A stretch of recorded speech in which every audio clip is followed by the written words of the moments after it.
Good afternoon, class. What do the business world and scripture have in common?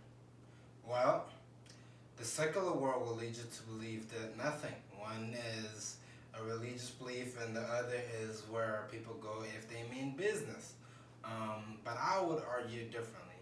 I would argue the scripture is the best business plan ever written, and that Jesus was the best business leader, entrepreneur, and carpenter to ever walk planet Earth. Now, there are many scriptures to prove this and to prove how majestic and how developed the Bible is, like a business plan, and how many business plans are actually based on some things that are from the Bible.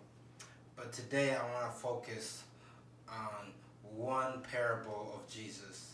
And this parable is the parable of the wise servant. It's located in Luke 12, verse 42 to 48. I will not read the whole verse for you because of time constraint, but I will walk you through a summary of the parable and walk you through how it connects to business. So basically, this parable is told when Jesus is talking to his disciple, and one of his disciples, Peter, asks him a question, and so Jesus chooses to tell him this parable. This parable has three characters, three main actors. Um, these main actors are the master, who in today's business world we will refer to them as the supervisor or CEO, so whoever is at the top.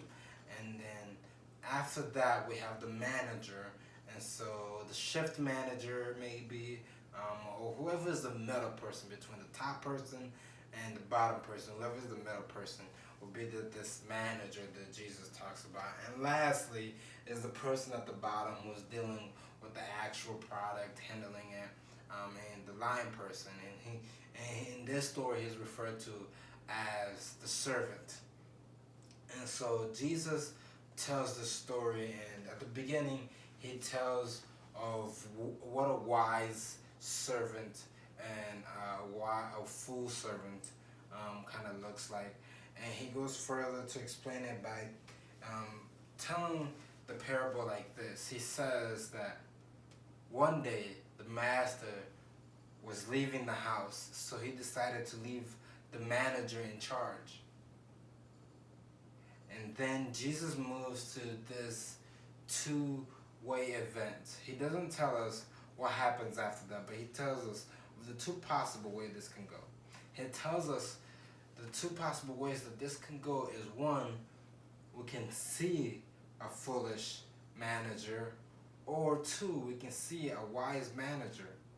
And so the master, before he leaves, tells this manager to take care of the servants, feed them, and pay them when it's time. And so these are the instructions left by the master. And so the master is gone, so the CEO has taken his vacation and is started. And so the manager is the boss now. And so the first way he can go is that he can be like, I am the boss, and what I say goes. Disregard what the master says. I'm not gonna pay them.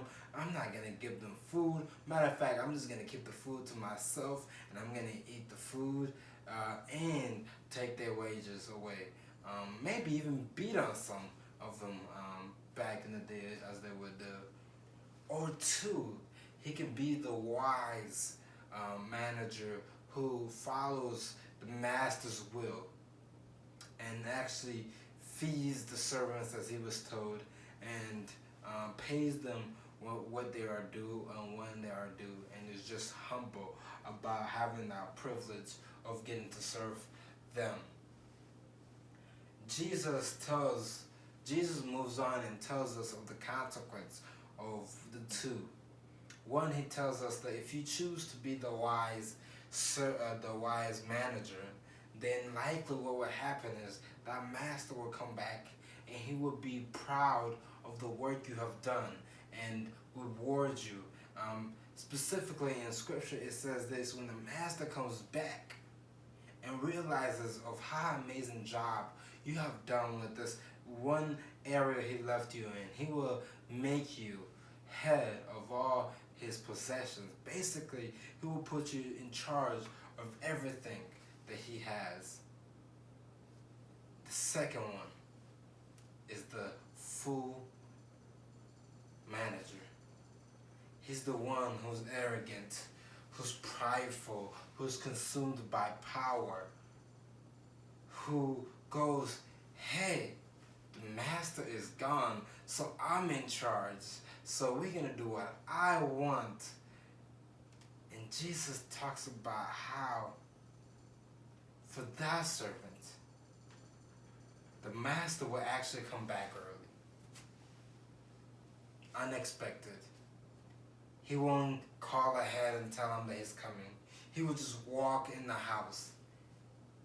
And he will see how that manager has been abusing the power that was given to him and how he has done nothing of what the master asked him. And the Bible says that this manager will be severely punished. And so, what does this have to do with this business world?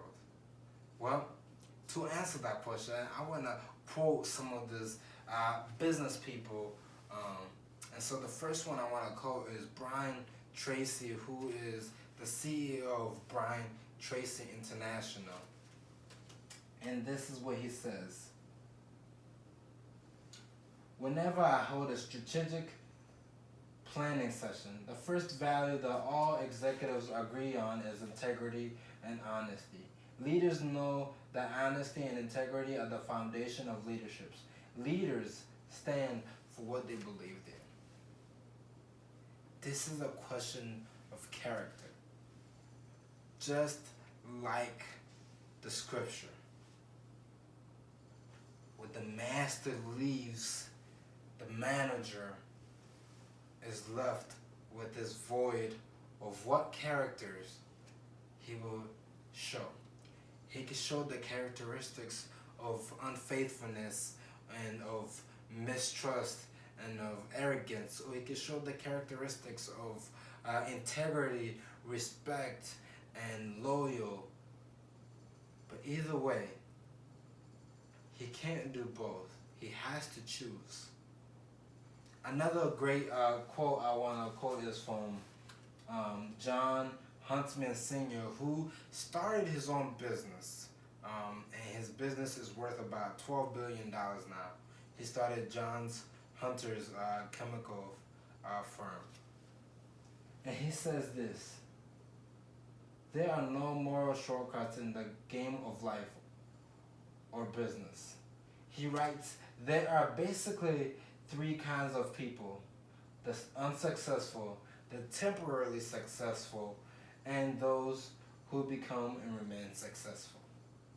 The difference is character.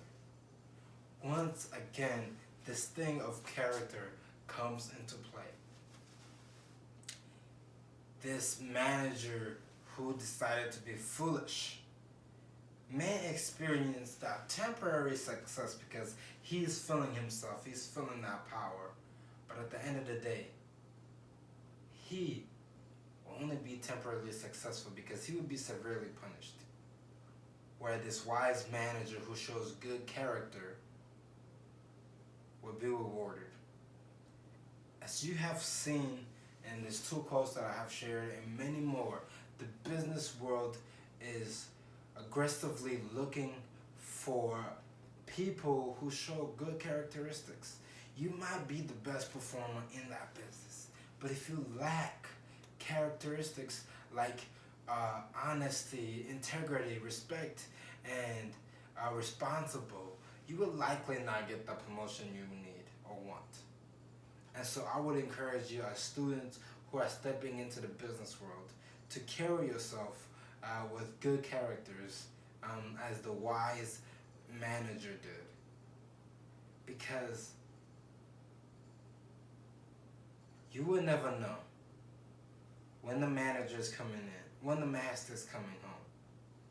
And so if you always lived your business life or your personal life as the master is always there, then you have nothing to fear because you will always be at your best.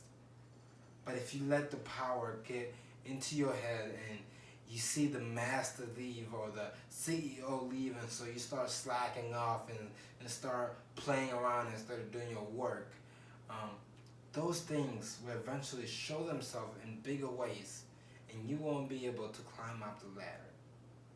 Make character your base foundation to climb up and be a better business leader. Thank you very much.